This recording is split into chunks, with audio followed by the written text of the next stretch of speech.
1986 is Industry Year in Britain. So what? Every year is Industry Year in Britain.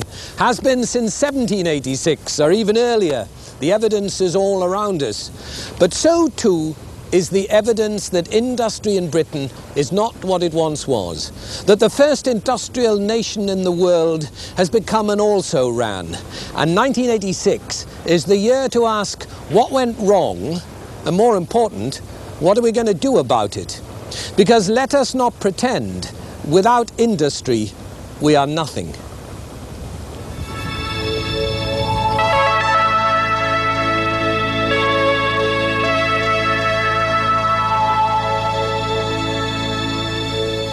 There is no shortage of explanations of why we have fallen behind, because everybody blames everybody else. The unions are told it is their fault for being opposed to change or for putting too high a price on it. Management is told that it is to blame for being afraid of change and for regarding promotion as a reward, not a challenge. The moneylenders are accused of failing to invest in change in favour of easier speculation. The politicians accuse each other of hasty and ill-judged change. And education is blamed for having little or no interest in industry, changed or unchanged. There is truth in all those accusations, but they are the symptoms, not the cause, of Britain's industrial decline. The truth goes back much further and extends much farther. Precisely because we were the first industrial nation, we got set in our ways. We did it first, so we assumed that we did it best. Custom and practice became the watchwords of British industry. The only problem was that other people were doing it better, and we didn't even seem to notice. Although industry gave us an empire and made Britain for a while the most powerful nation on earth, we took the rewards while disparaging the means. For those in high places, industry was something to be neither seen nor heard. It was not a calling for a gentleman. Better by far to be a landowner, a member of a learned profession, an officer of the crown, but not, pray not, in industry. We even devised an education system which chose not only to ignore industry, but to steer its ablest pupils well away from it.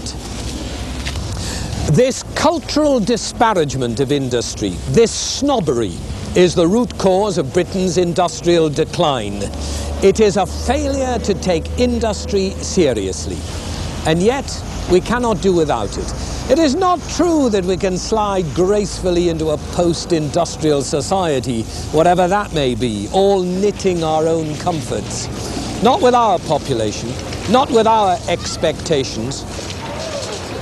A school for every child, a hospital for every patient, a job for every citizen, and all the adornments of civilized living. Nor is it true that the days of manufacturing are over. People want more and more things. It is only the methods of manufacture which change, and that is what we must be doing. It is not as if we don't know how. We are a most ingenious people.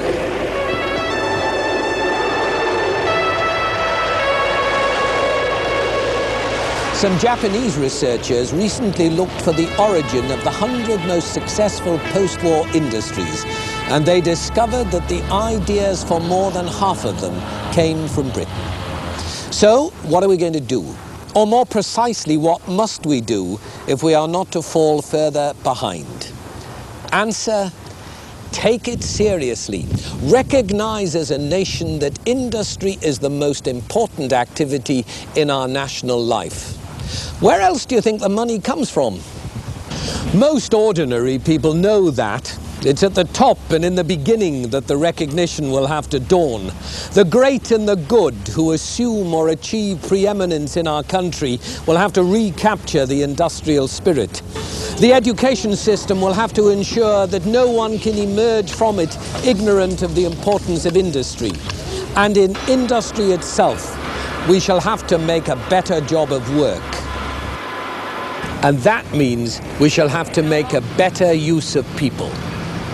The same technology is now available throughout the world.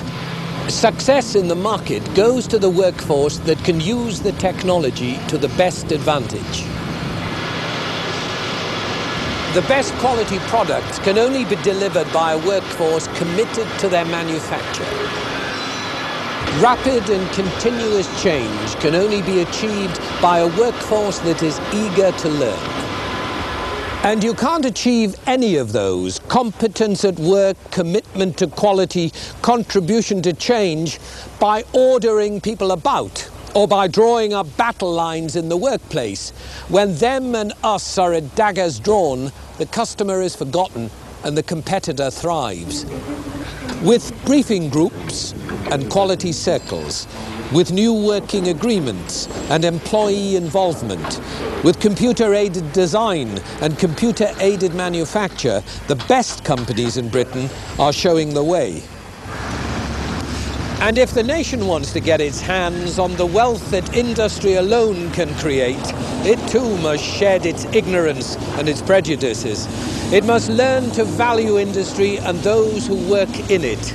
That must be the lesson of 1986 and ever after.